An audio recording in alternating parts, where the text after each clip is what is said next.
Hello everyone, कैसे हैं आप सभी। होप आप सभी अच्छे होंगे, सेफ होंगे।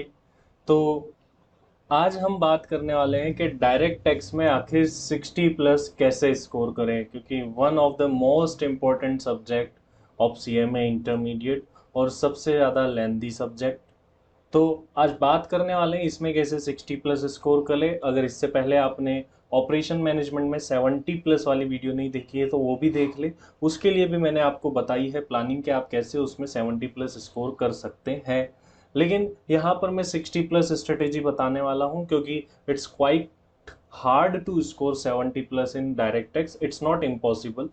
Many of my students has scored 70 plus in direct taxation as well, but I will tell you how to score 60 plus in direct taxation। जी, मैं हूं सीएमए अक्षय। तो चलिए शुरू करते हैं और जानते हैं कि कैसे डायरेक्ट टैक्सेशन में हम 60 प्लस स्कोर कर सकते हैं। तो देखिए, डायरेक्ट टैक्सेशन के अंदर 60 प्लस स्कोर करने के लिए सबसे पहले तो हम पेपर के बारे में बात कर लेते हैं कि कैसा पेपर पैटर्न आता है। उसी के बाद हम स्ट्रेटेजी बना पाएंगे कि कैसे हम डायरेक्ट टैक्सेशन में 60 प्लस स्कोर कर सकते हैं। तो देखिए, डायरेक्ट टैक्सेशन के अंदर क्या होता है, 25 मार्क्स के स्मॉल छोटे question, multiple choice question, fill in the blanks, match making and true false आते हैं। तो ये 10 मार्क्स के आते हैं, ये 5 मार्क्स के आते हैं, ये 5 मार्क्स के, ये 5 मार्क्स के। तो ऐसे करके ये जो आपका 25 मार्क्स है ये आपको करना पड़ता है। ये आपके लिए कंपलसरी होता है और ये आपको अटेम्प्ट करना ही पड़ता है। यहाँ पर कोई भी ऑप्शन नहीं होता, आप इसको छोड़ नहीं सकते हैं। बाकी का जो पार्ट रह गया उसमें होते हैं 7 क्वेश्चंस। बाकी के पार्ट के अंदर 7 क्वेश्चंस होते हैं, जिनमें से आपको 5 क्वेश्चंस अटेम्प्ट करने होते हैं। तो आपको 5 क्वेश्चन अटेम्प्ट करने होते हैं बाकी के पार्ट के अंदर से। तो इट मीन्स आपके पास में 2 क्वेश्चन स्किप करने का भी मौका होता है। तो मैं आपको स्ट्रेटेजी ऐसे ही बताने वाला हूँ कि आप कुछ स्किप भी कर सकते हैं और 100 मार्क्स सेफली बहुत ही अच्छी तरीके से आप स्कोर कर सकते हैं। तो चलिए एक बार मॉड्यूल देख लेते हैं कि इसके अंदर क्या क्या कंटेंट है और उसी के अकॉर्डिंग अपनी स्टडी प्लान करते हैं। तो ये आपका मॉड्यूल है इंटरमीडिएट सीएमए का, डायरेक्ट टैक्स का। तो इसके अंदर देखेंगे तो डायरेक्ट टैक्स को 3 सेक्शन में बांट रखा है, section A, B and C. Section A and B is most important. A and B is most important from practical point of view, and section C is theoretical point of view। theoretical point of view। So अब हम बात करते हैं कि कैसे हम एक एक पार्ट को प्लान करें और कैसे मार्क्स स्कोर करें। तो देखिए बेटा, पार्ट ए के अंदर क्या है, पार्ट ए के अंदर क्या क्या आ रहा है। तो यहाँ पर आप देखेंगे तो पार्ट ए के अंदर सबसे पहले आ रहा है बेसिक्स। हम कई लोग क्या करते हैं, इस चैप्टर को इग्नोर कर देते हैं और इस चैप्टर को पढ़ते ही नहीं है। लेकिन आपको ऐसा बिल्कुल भी नहीं करना है। इस चैप्टर को इनफैक्ट ज़्यादा सीरियसली पढ़ना है आपको, क्योंकि यहाँ से काफ़ी सारे multiple choice question, fill in the blanks बनते हैं। और ये चैप्टर भी काफ़ी अच्छा स्कोर रखता है आपके एग्ज़ाम्स के अंदर। इनफैक्ट कुछ अटेम्प्ट्स के अंदर तो ये अकेला चैप्टर 10 मार्क्स का भी आया है। तो आप इस चैप्टर को छोड़ नहीं सकते हैं और मैं इसको वेरी इंपॉर्टेंट कैटेगरी में रख रहा हूँ। आपको जरूर करना है। आपको पता है कि ये चीज़ ऐसे होती है वैसे होती है, तो भी एक बार आप रीड करिए, थोड़ा टाइम जरूर दीजिए। अगर आपने पूरी डायरेक्ट टैक्सेशन पढ़ रखी है, आपको पता है, तो भी आप इसको थोड़ा सा टाइम दीजिए और एक बार इसको देख लीजिए। इस चैप्टर के सेक्शंस भी इंपॉर्टेंट है, तो यहाँ से आपको सेक्शन भी लर्न करें, क्योंकि एग्जाम्स के अंदर इसके सेक्शंस भी पूछे जाते हैं। तो सेक्शन पॉइंट ऑफ व्यू से भी ये चैप्टर इंपॉर्टेंट होता है, तो इसको लर्न करें। सेकंड चैप्टर पर आ जाते हैं। ज़्यादा टाइम मैं आपका लूंगा नहीं, क्योंकि आप वो पढ़ाई कर रहे होंगे, प्रिपरेशन कर रहे होंगे एग्जाम की। तो सेकंड चैप्टर रेजिडेंशियल स्टेटस। देखिए, ये इजी चैप्टर है प्लस स्कोरिंग चैप्टर है। तो इस चैप्टर को अपन को छोड़ना ही नहीं है बिल्कुल भी। कई लोग क्या करते हैं, इस चैप्टर को छोड़ देते हैं, रेजिडेंशियल स्टेटस तो करो ही मत, आता ही नहीं है। कुछ लोग ये कहते हैं।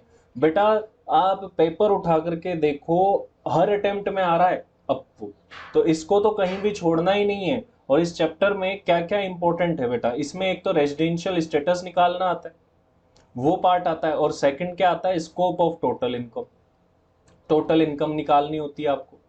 टोटल इनकम निकालने वाला पार्ट बेटा ज़्यादा इंपॉर्टेंट है, तो इस पार्ट पर आप ध्यान दीजिए। कुछ क्वेश्चन मॉड्यूल के अंदर दे रखे हैं लेकिन वो इनफ नहीं है, तो आपको और एक्स्ट्रा प्रैक्टिस के लिए भी जाना पड़ेगा। एक्स्ट्रा प्रैक्टिस कहाँ से करें, कोई ऐसी बुक परचेज करने की ज़रूरत नहीं है, पास्ट ईयर के एग्जाम पेपर्स आप कर ले, वहाँ पर आपको मिल जाएंगे। तो यहाँ पर जो मार्क होता है इम्पोर्टेंट चीज़ वो है स्कोप ऑफ टोटल इनकम। आप इस पर ज़रूर से ध्यान दीजिए। पढ़ना तो आपको सब कुछ है, मैं आपको इम्पोर्टेंट बता रहा हूँ जिससे हम 60+ आसानी से स्कोर कर पाए, कम से कम समय में और अच्छे से। एग्रीकल्चर इनकम, इसको भी इग्नोर करके चले जाते हैं स्टूडेंट्स, जबकि ज़्यादा टाइम इसके अंदर लगता नहीं है। 4 to 6 मार्क्स का कॉन्स्टेंटली चैप्टर आ रहा है 3 to 4 अटेम्प्ट से। जो आपका टी कॉफ़ी एंड रबर वाला पॉइंट है ना, वो कंटिन्यूसली पूछा जा रहा है यहाँ से, तो उसको अच्छे से प्रिपेयर करके चले बेटा। Fourth chapter you can skip, क्योंकि ये चैप्टर ऑलरेडी कवर हो जाता है। अगर आप अदर चैप्टर्स को अच्छे से पढ़ते हैं तो एग्जाम्शंस बार बार वहाँ पर आ जाती है। फिर भी आप देना चाहे तो 15 मिनट्स को मैं एक बार जल्दी से इसकी एग्जाम्शंस को रीड कर सकते हैं। एमसीक्यू यहाँ से ज़्यादा बन रहा है, कोई प्रैक्टिकल क्वेश्चन बनने के चांसेस यहाँ से नहीं लगते हैं, तो फर्स्ट क्वेश्चन के अंदर यहाँ से आने का चांसेस होता है। सर सैलरी कैसे प्रिपेयर करें, सैलरी हेड काफ़ी बड़ा है बेटा, तो आपको इसके एग्जाम पॉइंट ऑफ व्यू से पढ़ने के लिए क्या करना है, सारे प्रोविजंस पढ़िए, पहले तो सारे प्रोविजंस पढ़ लीजिए, फिर डायरेक्टली आप चले जाइए पास्ट पेपर्स पर, पास्ट ईयर के एग्जाम पेपर पर चले जाओ। You can skip module in this chapter. आप इस चैप्टर के अंदर मॉड्यूल किए बिना भी जा सकते हैं, क्योंकि मॉड्यूल के अंदर उस टाइप के क्वेश्चन ही नहीं है जो एग्जाम्स में आते हैं। मॉड्यूल में एक एक टॉपिक के छोटे छोटे क्वेश्चन दे रखे हैं, लेकिन एग्जाम के अंदर सब मिक्स होकर के एक बड़ा क्वेश्चन आता है। तो इसीलिए आप इसको स्किप करके डायरेक्टली एग्जाम के क्वेश्चन करें, प्रोविजन पढ़े और एग्जाम के क्वेश्चन करें डायरेक्टली, यही ज़्यादा बेटर रहेगा। तो इस चीज़ को ध्यान रखें, आप बड़े क्वेश्चन करें सैलरी के अंदर, छोटे क्वेश्चन ना करें। और ये आराम से 10 to 12 मार्क्स का वेटेज आपका ये चैप्टर रखता है, और 100% श्योर चैप्टर है, और काफ़ी आसान क्वेश्चन आते हैं बेटा। आप आसानी से अगर 4 to 5 अटेम्प्ट के पेपर अगर आपने कर लिए ना, बिलीव मी आपका सैलरी का क्वेश्चन गलत नहीं होगा। तो जरूर से इसको करिए, सैलरी का क्वेश्चन गलत नहीं होगा अगर आप फास्ट 4 to 5 अटेम्प्ट के पेपर के क्वेश्चन कर लेते हैं। इसके बाद जल्दी से आगे वाले हेड पर आ जाते हैं। अगला वाला हेड है हाउस प्रॉपर्टी। हाउस प्रॉपर्टी में अमेंडमेंट भी इंपॉर्टेंट है बेटा, वैसे तो अमेंडमेंट सब जगह ही इंपॉर्टेंट है, तो अमेंडमेंट की वीडियोस भी अलग से मैंने डाल दी है, और आप ऊपर लिंक भी देख सकते हैं, यहाँ पर आपको दिख रहा होगा, तो वहाँ से भी आप जाकर के अमेंडमेंट जरूर देख लें। अमेंडमेंट 15 मार्क्स तो एटलीस्ट कवर करते ही करते हैं, तो आप अमेंडमेंट को बिल्कुल भी ना छोड़े और अच्छे से करके जाए अमेंडमेंट। तो हाउस प्रॉपर्टी बेटा क्या होता है, house property 6 marks to 10 marks का वेटेज रखता है। और हाउस प्रॉपर्टी से जो क्वेश्चन का लेवल आता है वो इजी लेवल ही आता है, ऐसा कोई हार्ड लेवल नहीं आता है। इसके अंदर आप मॉड्यूल को फॉलो करें, मॉड्यूल करें एंड जस्ट एग्जाम में चले जाए, और कुछ भी एक्स्ट्रा आपको नहीं करना है। हाउस प्रॉपर्टी में मॉड्यूल रेफर करें एंड डायरेक्टली आप एग्जाम के अंदर जा सकते हैं। इसका सेक्शन 23 सबसेक्शन 4 बहुत इंपॉर्टेंट हो जाता है बेटा, क्योंकि इसमें आया है अमेंडमेंट, और ये फर्स्ट टाइम जुलाई अटेम्प्ट में जो एग्जाम होने वाले हैं उनके अंदर आने वाला है, तो इसका ध्यान रखें। और उससे नेक्स्ट अटेम्प्ट में भी ये इंपॉर्टेंट रहने वाला है। इनफैक्ट ये हमेशा ही हाउस प्रॉपर्टी में इंपॉर्टेंट टॉपिक रहता है, तो इस पर ध्यान देना है, एक तो हाउस प्रॉपर्टी में, और एक बेटा एक सेक्शन 23 सबसेक्शन 3 में ध्यान देना है। ये दो सेक्शंस बहुत ही इंपॉर्टेंट है, तो इन दोनों सेक्शंस पर आप ध्यान दें हाउस प्रॉपर्टी के अंदर। मैं ये नहीं कह रहा हूँ कि कुछ छोड़ के जाना है, लेकिन जो इंपॉर्टेंट है उन पर आपको ज़्यादा ध्यान देना है, और लास्ट टाइम रिवीजन अगर आप कर रहे हैं तो ओनली ये भी करके आप जा सकते हैं। और अब एक बहुत most important chapter, profits and gains from business and profession. चलिए डायरेक्टली आते हैं मुद्दे पर। सबसे इंपॉर्टेंट चीज क्या है, डेप्रिसिएशन। इस बार के अटेम्प्ट के लिए मुझे बहुत ज़्यादा इंपॉर्टेंट लग रहा है। एग्जाम पॉइंट ऑफ व्यू से अच्छे से प्रिपेयर करके जाइए, क्योंकि इसमें भी आए हैं अमेंडमेंट, रेट्स चेंज हुई है कुछ, तो ऑर्डिनेंस के थ्रू भी रेट चेंज की गई थी बीच में, तो डेप्रिसिएशन के आने के बहुत ज़्यादा चांस है। तो अच्छे से करके जाइए डेप्रिसिएशन को, ध्यान रखें डेप्रिसिएशन में कुछ भी नहीं छोड़ना है, बिल्कुल अच्छे से कर लेना है डेप्रिसिएशन को। इसके अलावा sir exam point of view से इंपॉर्टेंट सेक्शंस क्या है पीजीबीपी के अंदर, तो इसके अंदर बेटा सेक्शन 35 इंपॉर्टेंट रहता है, हमेशा से ही रहता है और रहेगा आपका। सेक्शन 35 आपका इंपॉर्टेंट है। वैसे तो सब कुछ इंपॉर्टेंट है ही, लेकिन अपन इंपॉर्टेंट और भी देख रहे हैं जो मोस्ट इंपॉर्टेंट की कैटेगरी में आते हैं। एक ये सेक्शन 35D प्रिलिमिनरी एक्सपेंस, ये भी आपका काफ़ी इंपॉर्टेंट है, यहाँ से भी क्वेश्चन के बीच में पॉइंट्स आते हैं। इसके अलावा भी आप देखोगे तो इतने सारे सेक्शन, इतनी सारी लिस्ट, हालांकि सेक्शन 36 के ही अलग अलग सेक्शंस बना करके आपको दे रखे हैं, तो सेक्शन 36 आपको पढ़ना ही पड़ेगा, उसके बिना तो आपसे प्रैक्टिकल क्वेश्चन होगा ही कैसे। तो 36 वेरी इंपॉर्टेंट। इसके अलावा सेक्शन 40 मोस्ट इम्पोर्टेंट में, 40A सबसेक्शन 3 मोस्ट इम्पोर्टेंट में आएगा बेटा, ये तो आपको करने ही करने हैं। और 43B भी मोस्ट इम्पोर्टेंट है, मोस्ट इम्पोर्टेंट 43B। 43B से MCQ भी बनता है। और इसके बाद जो बेटा 44 की सीरीज है, 44 की सीरीज है, 44AA, 44AB, 44AD और 44AE, यहाँ से तो क्वेश्चन अप्रोक्सीमेटली हमेशा ही बन रहा है, तो ये तो आपको करके ही जाने। और बेटा कई बार तो क्या होता है कि ऐसे क्वेश्चन आ जाते हैं, सिर्फ आपको ओनली एक्सपेंस देते हैं और पूछा जाता है इसका डिडक्शन मिलेगा या नहीं मिलेगा, तो इसी वजह से 36 तो आपको करना ही है, और ये 44 की सीरीज भी आपको करनी ही करनी है, इसको मिस आउट नहीं करना है। सर इसकी प्रैक्टिस कहाँ से करें? तो देखिए बेटा, मॉड्यूल के अंदर जो है ना, एग्जाम ओरिएंटेड अगेन कंटेंट नहीं है पीजीबीपी के अंदर। अगर आप इसका 25 या इन 24 भी ऐड कर लें, 26 क्वेश्चन, ये तो आपको करने ही करने हैं बेटा, यहाँ से करिए। बाकी आप पास्ट ईयर के एग्जाम्स पेपर रेफर करिए, कोई अदर बुक रेफर करने का हमारे पास में टाइम नहीं है, इसी वजह से मैं कोई बुक का नेम आपको नहीं बता रहा हूँ। और इंस्टीट्यूट से अच्छा कहीं मटेरियल अपने नहीं है, एग्जाम में नंबर लाने हैं तो इंस्टीट्यूट के मटेरियल पर फोकस करिए आप। तो ये तो आपको करनी है। इसके अलावा 44AD एंड AE के आई थिंक 19 नंबर का क्वेश्चन है इन टॉपिक्स का, तो वो भी आप वहाँ पर करके चलिए, बस ये कर लीजिए, और आपको कोई ज़्यादा घबराने की ज़रूरत नहीं है। हालांकि डेप्रीशिएशन के लिए आपको थोड़ी सी मेहनत करनी पड़ेगी। आपका मॉड्यूल का क्वेश्चन नंबर 1 है, वैसे वो सब कुछ सारे एस्पेक्ट कवर कर लेता है डेप्रीशिएशन के, तो आप उस क्वेश्चन को भी साथ साथ में ऐड कर लीजिए, ये क्वेश्चन कर लीजिए, बहुत अच्छा है, आपका एग्जाम में ज़्यादा मार्क्स लाने के चांसेस बढ़ जाएंगे। इसके बाद में जल्दी से आ जाते हैं बेटा कैपिटल गेन पर। देखिए कैपिटल गेन बेटा चैप्टर बहुत बड़ा है, लेकिन एग्जाम में वेटेज बहुत कम रह रहा है, इसका पास्ट एक्सपीरियंस ये कह रहा है। पहले तो ज़्यादा रहता था, लेकिन अब ये 8 मार्क्स के अप्रोक्स रहता है, और 1-2 अटेम्प्ट तो ऐसे हो गए जिनमें ये चैप्टर ही नहीं आया, इतना बड़ा चैप्टर होने के बावजूद। तो 8 to 10 मार्क्स का ये चैप्टर है बेटा। इसके अंदर सर क्या करें? इसके अंदर बेटा जो 45 की सीरीज है, मैं आपको डायरेक्टली बता देता हूँ आपको क्या पढ़ना है, क्योंकि ढूंढना पड़ेगा। 45 subsection 1A, 45 subsection 2, 45 subsection 3, 45 subsection 4, 45 subsection 5, 45 subsection 5A, section 50B। ये बेटा ये सेक्शंस तो आपको करके ही जाने हैं किसी भी हालत में, ये सेक्शन तो आपको करके ही जाने हैं। इसके साथ साथ अब आप ऐड कर दीजिए एग्जम्पशन, और बेटा एग्जम्पशन इस चैप्टर के अंदर मोस्ट इंपोर्टेंट की लिस्ट में मैं डाल रहा हूँ, क्योंकि वहां पर आया है अमेंडमेंट सेक्शन 54 के अंदर। तो सेक्शन 54 वाला अमेंडमेंट बहुत ही इंपॉर्टेंट है, तो जरूर से आप अमेंडमेंट भी देख ले, और साथ साथ सेक्शन 54 जरूर से आप कर लीजिए, बहुत ज़्यादा इंपॉर्टेंट रहने वाला है ये। इसके अलावा सर हम क्या कर सकते हैं? इसके अलावा भी बेटा इसमें ये 1-2 टॉपिक जो सेक्शन 47 के हैं वो भी साथ में आप कर ही ले, 47 सेक्शन को भी इंपॉर्टेंट में आप इंक्लूड कर लीजिए। चलिए MCQ भी बेटा इसका आता है, टैक्स रेट्स जो होती है उनके ऊपर से MCQ भी आता है, तो उसका भी ध्यान रखें। अदर सोर्स बेटा मैं कहूंगा कि इससे ज़्यादा स्कोरिंग चैप्टर आपके है ही नहीं। Other sources chapter, other sources chapter sir कैसे पढ़े क्या करे पता नहीं बेटा, 2 मार्क्स के 4 क्वेश्चंस आते हैं, 8 मार्क्स का अदर सोर्स आता है। कैसे पढ़ना है? प्रोविजन पढ़ो, डायरेक्टली जाओ एग्जाम के क्वेश्चन में, और कुछ नहीं। मॉड्यूल में क्वेश्चन ही नहीं है सर, 2-3 क्वेश्चन है बस, और कुछ है ही नहीं।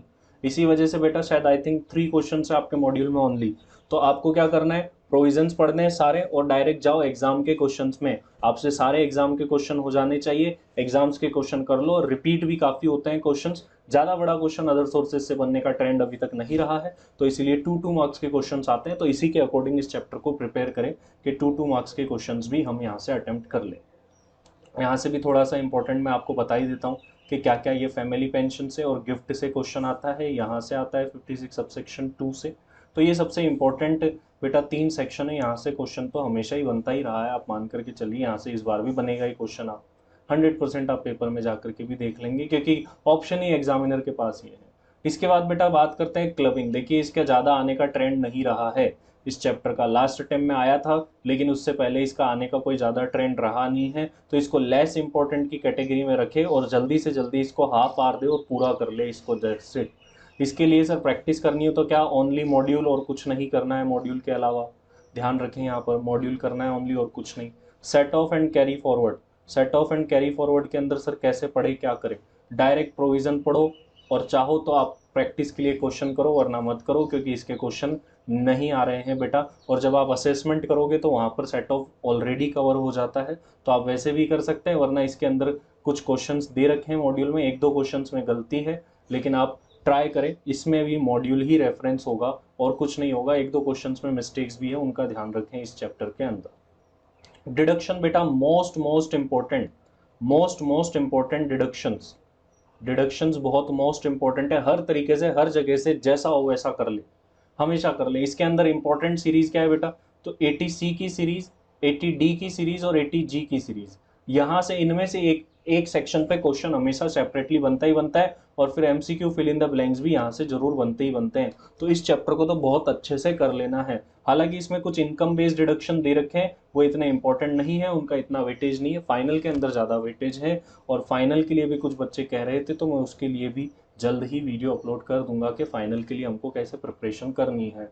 तो ध्यान रखें डिडक्शंस इज मोस्ट इंपॉर्टेंट, हर तरीके से कर ले। इसके अंदर मॉड्यूल में भी अच्छे क्वेश्चन दे रखे हैं तो वहां से भी कर ले, और पास्ट ईयर एग्जाम्स के भी क्वेश्चन कर ले आप साथ साथ। ध्यान रखिए बेटा डिडक्शन में अपन को ऐसे तैयारी करनी है।